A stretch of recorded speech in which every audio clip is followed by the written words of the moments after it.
Beautiful people, what's going on? Brandon J. Wigley here, the curator of vibes, and you are now tuned in to Split Your WiGG, where we crack open the minds of influential people, hopefully to inspire you and help you find your purpose. And today, I really need a drum roll for I you. know, because it's been a long time coming. It's been a long time coming. Today, I have a very special guest. This is my adopted sister here in Atlanta. My little brother. Yeah, I'm the only child, so when I form genuine relationships, I like to keep them and build upon them. But today I have Johnetta Paye with me. Esquire. Okay, yeah, do your thing. So before we get into it, just give you a 15-second elevator pitch. Okay, so my 15-second elevator pitch. I'm Johnetta Paye, Esquire, as Brandon said, and he's my little brother. But I'm an attorney. I have my own law practice in Chicago, but I also work with the J. Morrison Academy and Tulsa Real Estate Fund. So that's my 15-minute speech, and I do entertainment law, business, and real estate. All right, and then tell them you was just in Ford. Oh, so and I was we're just gonna get to that. I was just in We're gonna Ford. definitely get to that. What's up, Queen? Yeah. Come on in. We rocking and rolling. Hey, we moving and shaking as it goes. Look, so today with Split Your WiGG, if you've been watching or haven't been watching, I'm a wine connoisseur. Not even a wine connoisseur, a Merlot connoisseur. Yes, this right? is true. Only And, red wine for you. Only red wine. Merlot is my favorite. And today, we didn't have wine at first. I had to run the Publix real quick. Shout out to the production team, Javi and Eugene, for making me go get this wine. Yes, and if you want to sponsor the podcast, you have a winery of your own. Ooh, Holler at Brandon. Ooh, see, that's why I rock with you. I like that. So today we got the Oyster Bay. I've never had it. It's a twist top. I'm a little bougie sometimes. If it's twist top wine, I don't want to drink it. But I was rushing. So you like wine? Yeah, wine? I'm more of a pink and sweet wine girl right, so myself, like a Moscato, Riesling. But gonna- I'll drink some red wine with you Yeah, we're today. going to take a little bit as we... And we got the plastic wine cups today. We just That's being good. 1,000. We being 1,000 today. We got the red wine. Before you drink red wine, you got to shake it up a little bit. This how I was Like taught. this? Yeah, in a little circle. Smell it. Okay, are we going to toast before we drink? Yeah, but you smell it first now. Okay. And then when you taste it, you chew on it. You got to let it hit all the walls of your mouth. That's what I'm telling you. This is how you do it. Oh, Lord.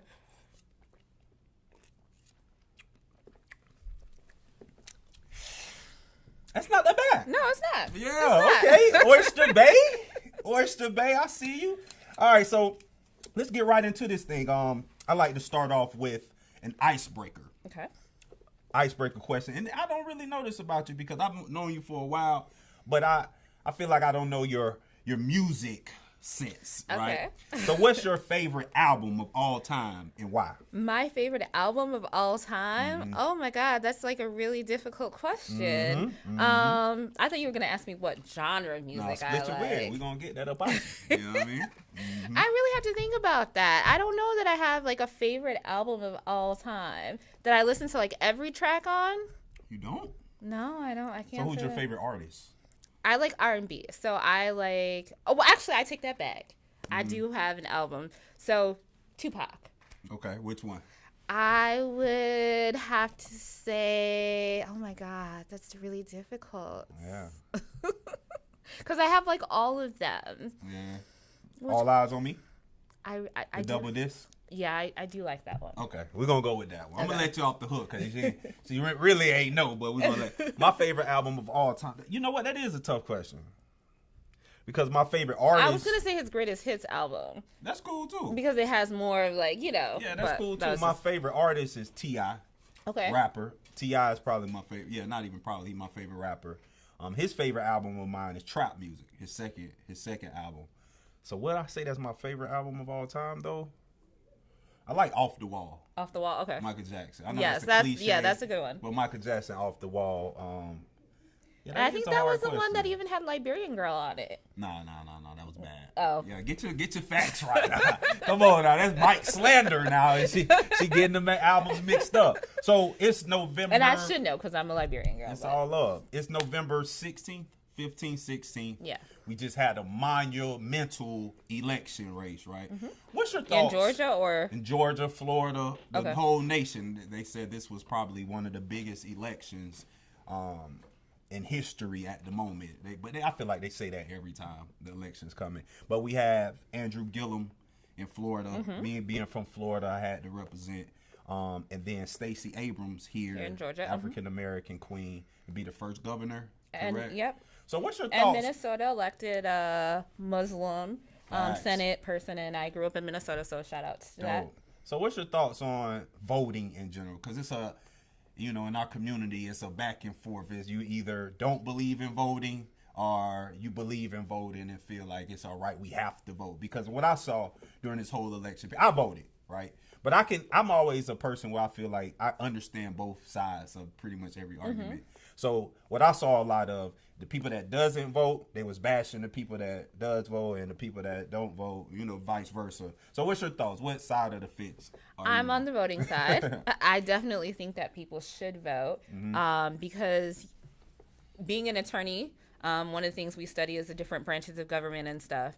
And your vote really does have impact, and it really does have power. That's how laws get made, and that's how just government happens. And so if you want certain rules and certain legislations put in place, then you need to go out and exercise that vote. And if you don't vote, then you can't complain about the leaders that we have in office, the decisions that are being made, because you didn't exercise your voice.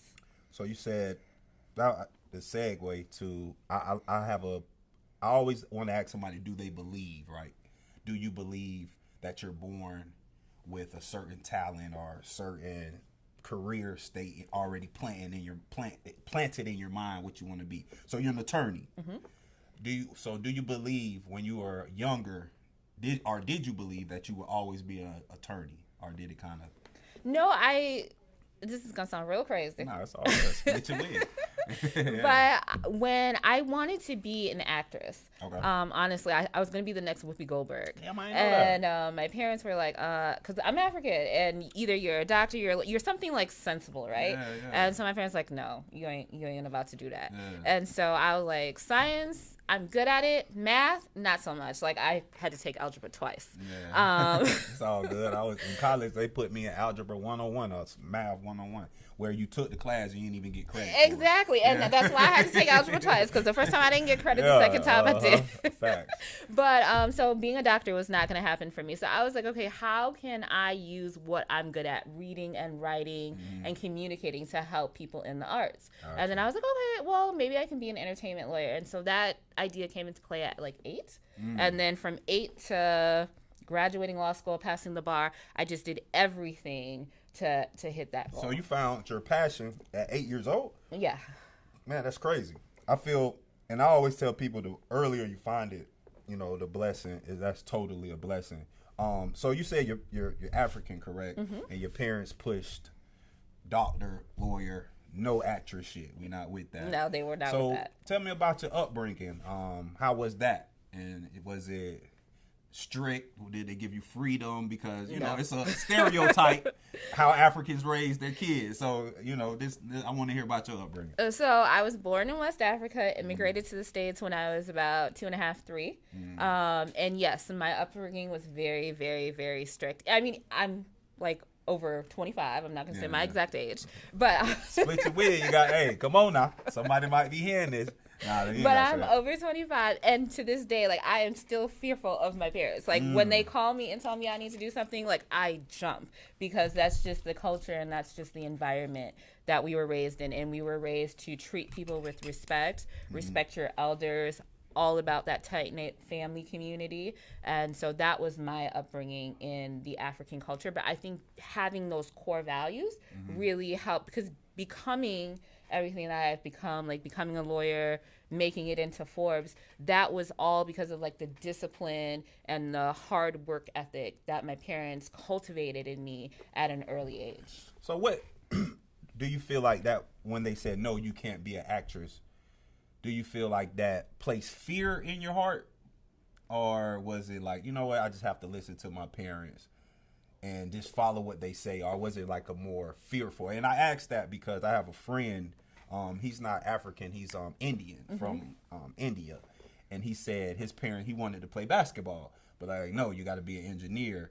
And he said he feared his parents so much, he was fearful of chasing dreams, and that followed him for a long time. Yeah, I could see how that being fearful to chase your dreams can play into that. For me, though, like I think my parents really knew me, they as a person, and honestly, I would not have been the next. I'd be like broke and But struggling. you don't know. You don't know. If you spend time, man, you could have been solid. But I feel you though. Yeah, so I think in that case it led me. But in terms of like my parents like saying no to certain things, like I'm an entrepreneur. I started my own business, and all my family knows is working a 9 to 5. And so if I had followed what they told me to do, then I'd be in a 9 to 5 right now and not like chasing my dreams. Yeah. So I think you can't be fearful or afraid to step out on what you believe. And when you do that, just know that not everybody's going to support you, but you just continue to believe in yourself. And that's why I always advocate like a strong sense of self-belief, because if you believe in yourself, you can really accomplish anything if it's for you. I believe it. So what do you do to, strengthen that belief in yourself? Like, do you read books? You listen to like what's your journey or your tools that you use? So I read a lot of books. I'm an avid reader, but more importantly, I think it's about your circle, who you surround yourself with. So you might not have family members, your parents might not support your dream, but your friends might. Might have mentors who do, and they will help to push you where you want to go. So I really think accomplishing your goals and yourself start from believing in yourself and who you surround yourself with. Man, that's powerful. I always say I'm blessed. I've been blessed with great friends. You know how the saying, no new friends, and what's the keep your enemies close or your friends close, whatever that sign. And I always been, man, I'm glad I don't have to deal with those problems and have to be fearful of your friends backstabbing you. The world already crazy. Yeah, it's crazy. So if you got to worry about your friends and family backstabbing you, that's another added like headache stress that and you don't headache. need. Yeah. So I've been blessed not to have that. So I want to get back to your childhood. When did you move to the States? When I was 2.5, 3. Oh, okay. So you never really grew up in Africa. But I have memories of Africa, and I have been as an adult. So do sometimes you wish you would have spent more time there soaking up that culture, or do you feel your parents passed that down to you? Yeah, so even though I was raised in Minnesota, we grew up There's black people in Minnesota before we get. Yeah. Not for real, 'cause I ain't. When you have Minnesota, you think about Terry Jam and them, and Prince. And Prince. That's it. And the who Timberwolves now. That's it. Yes. Kevin Garnett and shit. Yes, there is a huge black population in Minnesota. We've got a huge East African population. Okay. There's a lot of Liberians there, and that's why my family moved to Minnesota, because there's a large Liberian community. So, yes, Minnesota is very white, but there is a good amount of black people there as well. I got you. But yeah, my bad. I ain't mean to cut you off, but no, the culture of it. Even though I grew up in Minnesota, we were raised as if we were in Liberia. So when we came home, it was like we ate African food every day. Like I know how to cook African food. We hung around a lot of people in the African Liberian community. So I didn't have to be in Africa to still maintain like my roots. How often do you go back? Like when was the last time you been? The last time I went back was 2005, I want to say. So when you go back, do they treat you different? Because I always and it's so crazy. She from Minnesota, and I hope you watching this. It's a crazy story. I can show you my DMs and all that. So we were talking. She's from Minnesota. She's East African. Okay. I want to say she's from and there's an East Eritrea. Eritrea, yeah. Maybe she's from there. And she told me a lot of African American men don't know how to handle an East African woman. Okay. And I'm like, why? Like, why you think that? So what you think? Like, is it different, or you got? There are cultural differences. Yeah, like what's the difference? I know for me, like my little sister married. We say Black American. So she married an African American man. Yeah. Who grew up in the States. My older sister married a Liberian man, and my brother married a Caucasian woman. So everybody's waiting to see who I'm going to bring home. But yeah, there are cultural differences. So I think if you're getting into a mixed culture relationship, you just have to be open to, learning that person's culture, because what we eat for Christmas is different from what you might eat for Christmas.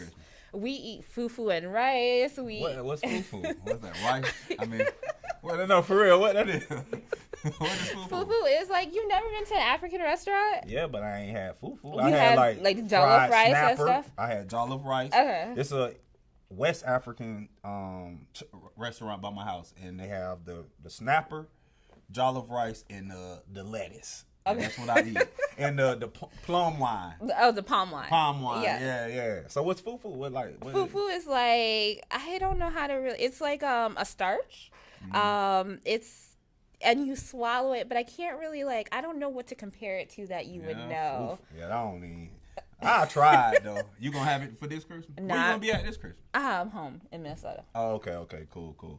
So why do people from Africa migrate to Minnesota though? Like that's a drastic change.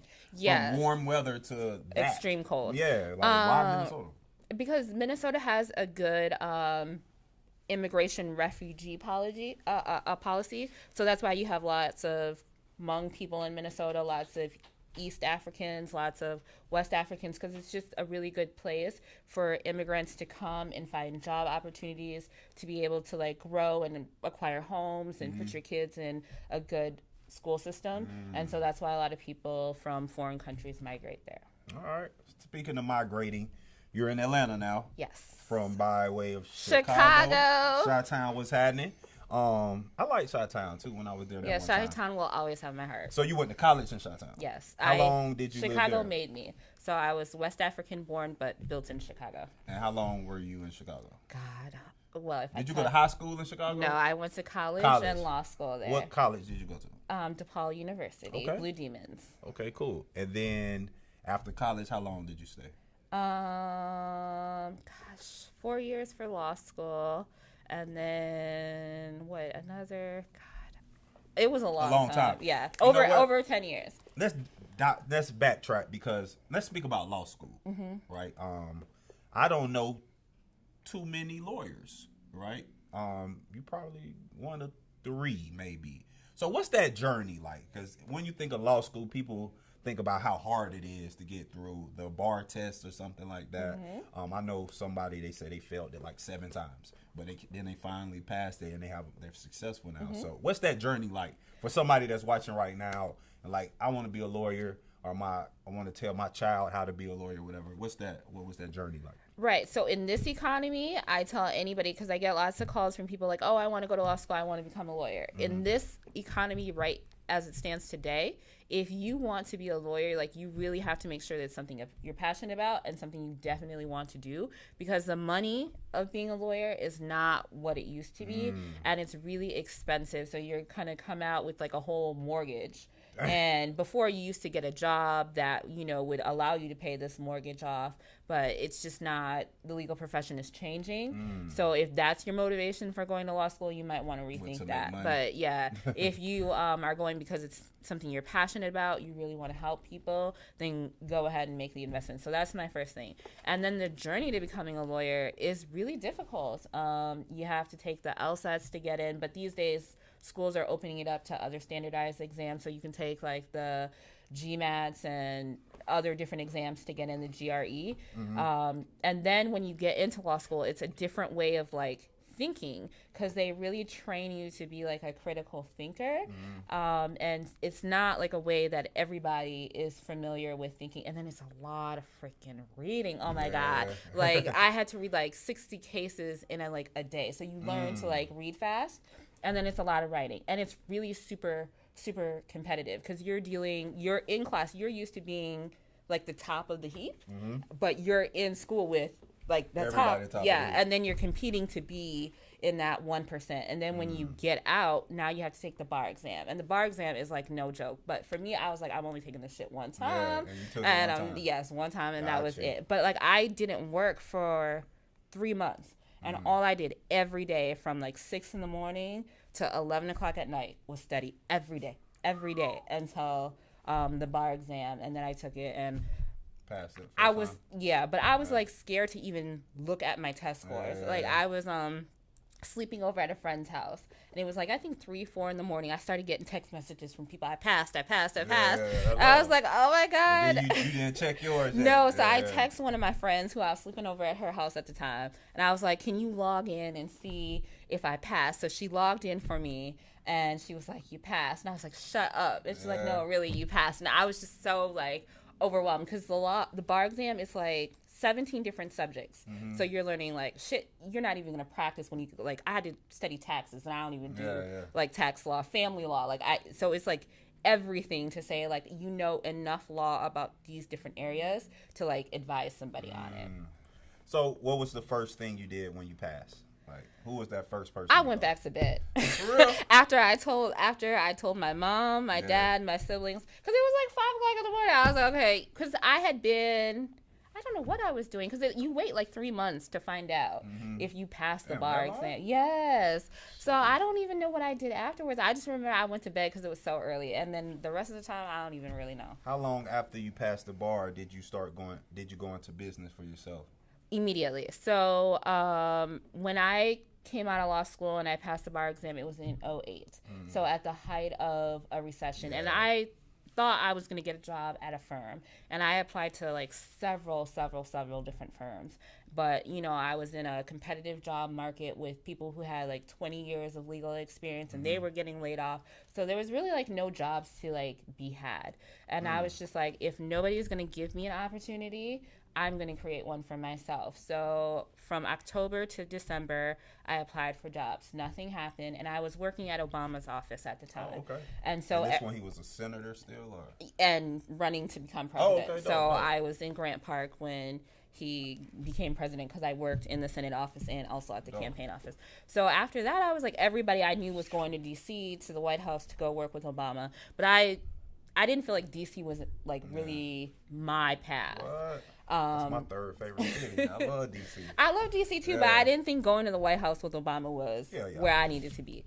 And maybe I made a mistake. I don't know.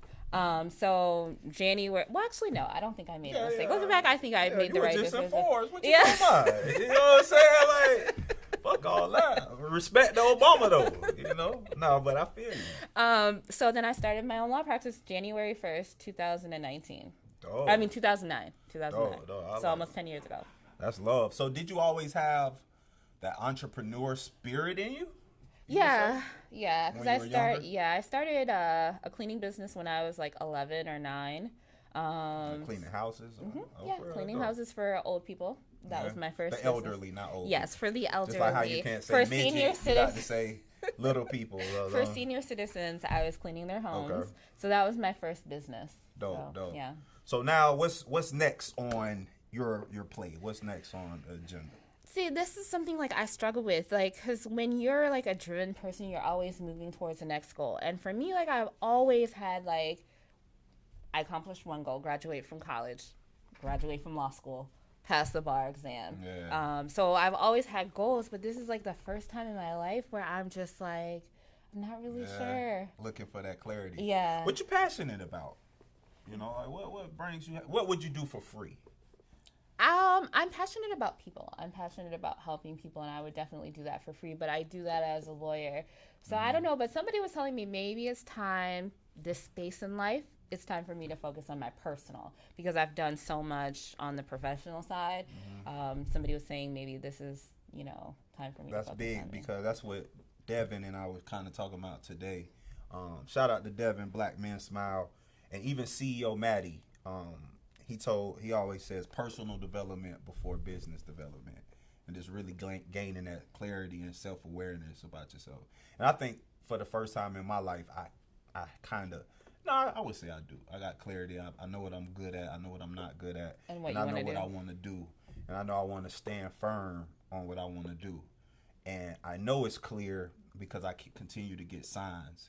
Even Jay, he texts me.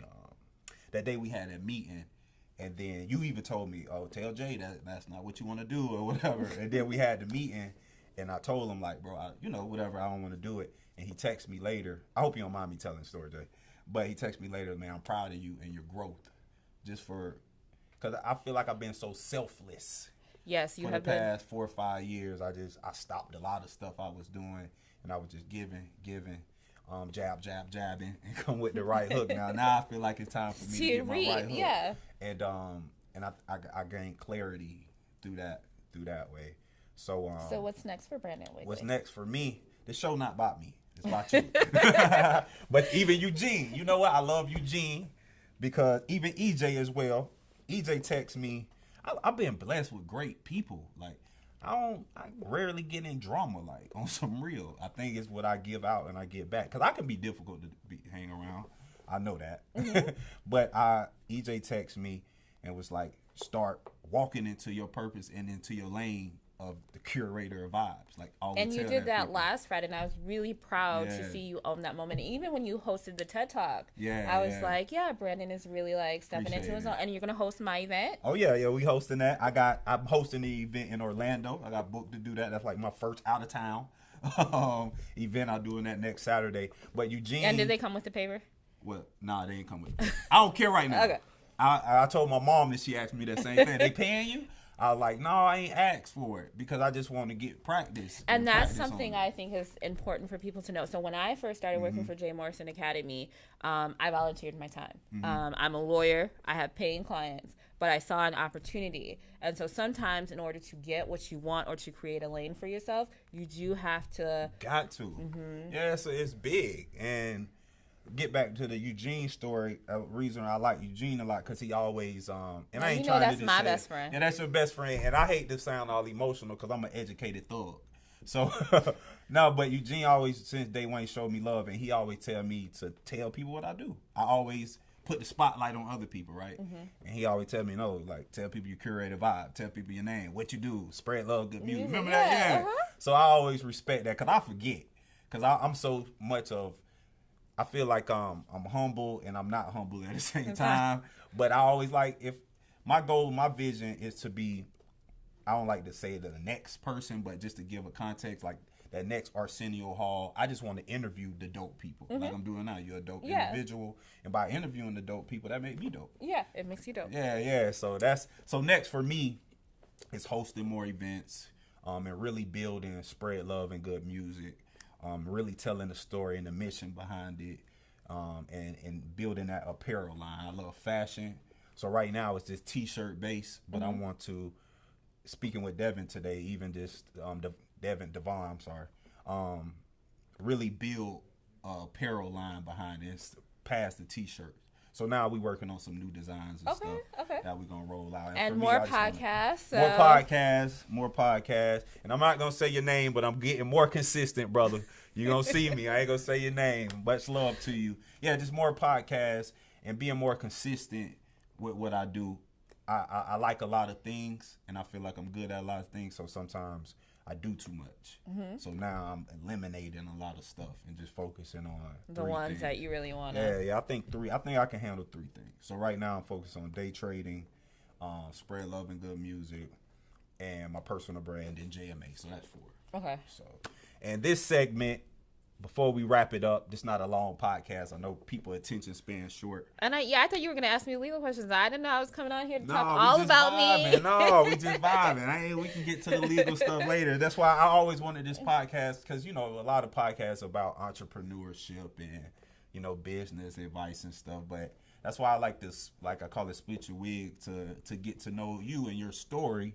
So that might inspire somebody. Somebody might be watching from Africa and that moved to the States, and their parents say, no, you got to be this or whatever, whatever. And that's what I would say, too. And speaking of inspiring, people would say for, like, the Forbes thing, like, I had a lot of young Black girls reach out to me, and they were like, you make me see that I can do more and I can be more. And I just look at myself like an everyday person. I'm not like, yeah, you real humble. Yeah, so it was. If I was in 4, you'd be hearing about that shit every day. Like, the shit I'm in 4, you better talk to me for right, man. Like, you know what I'm saying?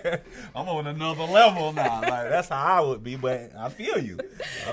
But so that's been really inspiring just to see like the impact that that's had on young girls. And then also too, like you said, you don't know a lot of Black attorneys. And I used to volunteer at the courthouse in Chicago for people who couldn't afford attorneys. And every of the clients that I worked with, they'd be like, I've never seen a Black lawyer before. I'm like really proud of you. And so if I'm an example of you can accomplish your dreams, then, you know, I've accomplished something. Like, you know, I've served some purpose in life. I salute that. And this segment, I call it "Give the Flowers While You Still Can Smell Them," because most of the time, people talk good about you when you're dead.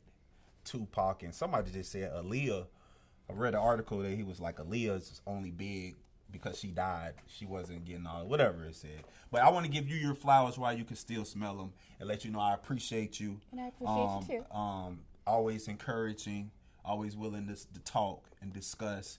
I know I'm a different type of person. I'm a hyper person. Yes. I get hype. I'm super emotional, but I've never seen you get emotional, and I think you balance me out. And I really look to you as a real sister. For real, I'm the only child. I don't have any siblings. And I don't claim people as my family. I don't claim anybody, period, Brandon. So. So it's all love. So I just want to tell you it's love, and I just wanted to give you the flowers while you can still smell them. And I appreciate it. All love. All right, so as we end it out with the final split, I want to leave with this. This wine is good. No, but for real though, we're not going to give them any more shout-outs. No more shot. All right, no more shot. If you are interested in being a wine because you don't do liquor, but if you're interested in being a wine sponsor, only red wine though, for Split Yo WiGG. And Brandon definitely has reach. Check out his Instagram. Check out, I don't know if you're on Facebook, but he definitely has a following and he's building. So reach out to Brandon on IG. Before we end it, we got to talk about sliding into people's DMs. So I know this is not about you, but we gonna do that real quick. Yeah. But like I said, if you are interested in being a wine sponsor for Split Yo WiGG podcast down here, reach out to Brandon on IG. And what's your IG handle so people know how to reach you? Brandon J Wigley, BRANDON, the letter J WIGLEY. And you got to claim what you want in life. So, I mean, yes, this might be a shout out, but if you don't shout yourself out and ask for what you want, you're never going to get it. So that's the lesson in this. I appreciate that. And I never do. Yes. And so Brandon is also launching an academy called Shoot Your Shot Academy. Shoot Your Shot Academy. And I've had some people slide into my DMs recently that definitely need to take your class. Man. Because I'm not trying to be mean, because some of you might actually be watching on my IG right now. It's all love. And I don't talk about my status, but I am single. So yes, you can slide into my DMs, but there is a way to do it. It's an art to it. And I'm gonna give y'all some tips because we're launching. I've kind of been quiet about it because I've been talking about it all year and I haven't done it, but it's done.